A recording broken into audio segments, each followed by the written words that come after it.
You know this fixture inside out. Who's it a better point for? I think at the end of the game, you're talking on the bigger picture of that. We'll see what happens.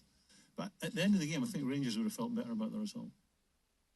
You know, for Celtic, they've scored after 25, 26 seconds, so they got off to a flyer. They were fabulous in that first half. They could have won it in the first half, but they didn't. And then for Rangers to claw themselves back into the game and then Celtic to score a third goal, you know, with minutes to go, a couple of minutes to go, they're thinking job done. And then Matondo steps in and scores a wonder goal at the end of it. So I think at the end of it, I think Rangers would have felt better about it. Celtic would have seen it as a game they should have won. Rangers have clawed themselves back into it, making a very poor start, got themselves back into it in the second half, where played very well in the second half, but still found themselves down 3-2 with a couple of minutes to go.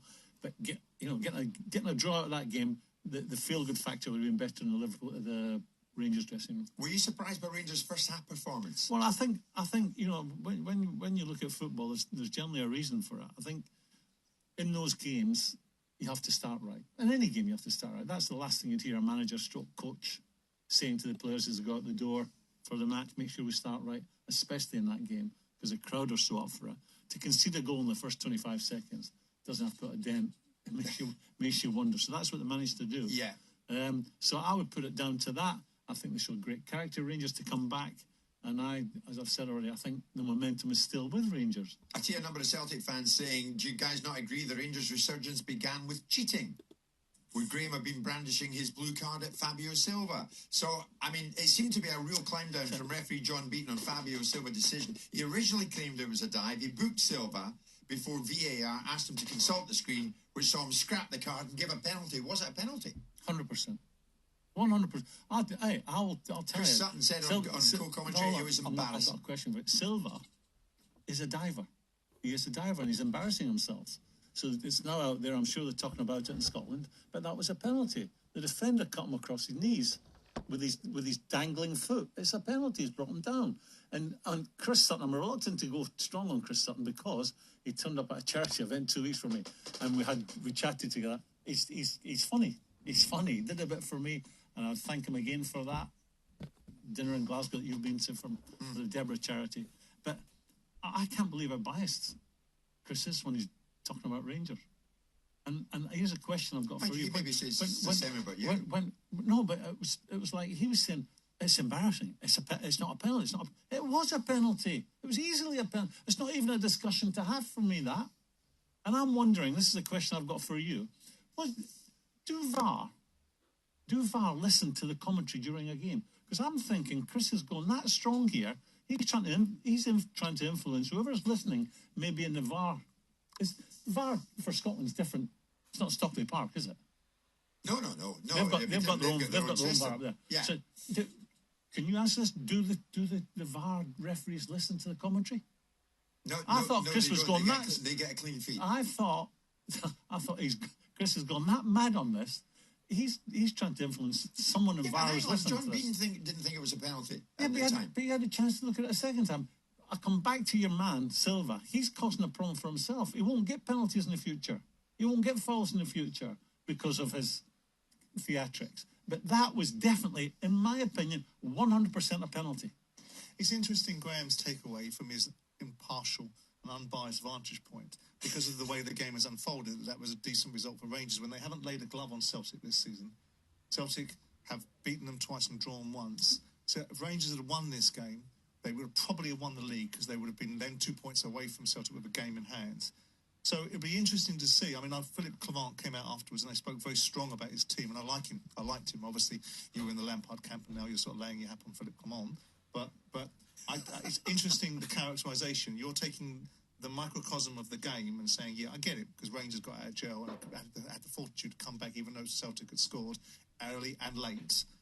But before the game, you've been beaten twice by them this season, and you've got an opportunity to put clear daylight between you. That is going to be disappointing for Rangers. That will be a disappointing outcome because, like Brendan Rodgers pulled off at the last minute, he pulled away from what he was about to say. He said, "The next time we play him, we'll be at Parkhead, but with our fans behind us." And he was just about to say something else, and he thought, "No, actually, I'll leave that one in the ether." Well, I was at the last because he thinks he can beat them quite easily at Parkhead. I was at the last game in Parkhead. And Rangers They won. lost 2-1. They should have got something from the game. But they didn't.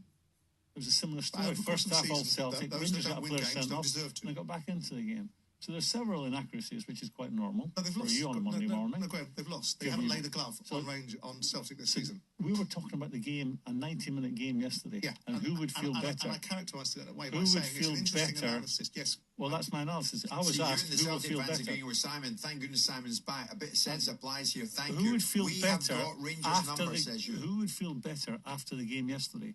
And In the moment. in my In the experience, moment. in- Yes, of course you're well, right. That's, I would've that's said what the that. question was. No, in the moment, Graeme. That, But when that's what we're the talking about question was. the That, bigger, I think that was a question you asked me. well, I Who's Who that will better feel point better? for? You will feel better about it. And I gave what I believe to be correct, having been a player, only person in the room who's been a player in the dressing room, having those feelings. yeah, In my opinion, absolutely. Rangers will feel better about the result yesterday than Okay. Celtic. Celtic would see it as a chance to win the game, and they blew it. But that, again, I characterise it that way. So, clear your ears out and listen to what I And said. just to What clear I said up was something. your characterisation of that game was in that moment. But I'm looking at Rangers and going, this isn't about that game. This is about winning No, but the league. that's not- right? It's about winning the league. I would agree with you. And They've not to- laid it- in they've order to not be able beat to them yet. overcome That's- to do that, they've they've got to not- beat Celtic, and they they've not don't. been- Well, they've got a chance. And they don't. They've still got a chance to do They've that. had But three you can't chances. argue with that, Graeme. They don't. They don't know. They don't beat Celtic. They don't beat Celtic. They haven't beat Celtic this year, no. Right. Is Ewan right, the Celtic fan? We have got Rangers number. It Well, seems they have. Anyone, like we're talking about the English Premier League, like talking about the Celtic Rangers situation in Scotland, it's all to play for. Who's to say that that game at Parkhead isn't a decider? Football is such a business. The minute you hang your hat and say this is going to happen, this is definitely going to happen, it doesn't happen. Okay, we'll put it out There's there so then. many possibilities. No, you're not putting anything out there. You're not understanding me, or you're choosing not to listen to me. You can't get a crystal ball out and say this is definitely going to happen. The game at Parkhead might be incidental, it might be. Celtic may have won it by then. Rangers might have dropped a couple of games, and it might be the other way around. But You in the can't here say. and now, who's that better point for? I've And answered it. you honestly answered it. I've answered But that's why we'll put it out this morning. Is it a better point for Rangers? Is it a better point for Celtic? We'll put it out to the people Can I who clear really something? matter. Can I that clear something support up as us. well?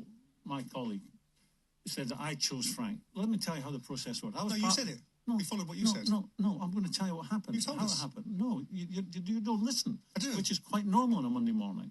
I was part of the process of hiring a new manager. were allowed to do it Choose a after the new break. manager. We'll do it I after the gave break. You were two. allowed- It's you were down allowed to to these Frank. two. You make your mind up. You can clear That's it up how it after went. the You break. preferred Frank. Was it Lampard? Was it Clement? Well, Clement got the gig, and he's the man in charge. Who's it a better point for? 3-3. Is it for Rangers? Is it for Celtic? 03717 22 33 44. It's getting lively in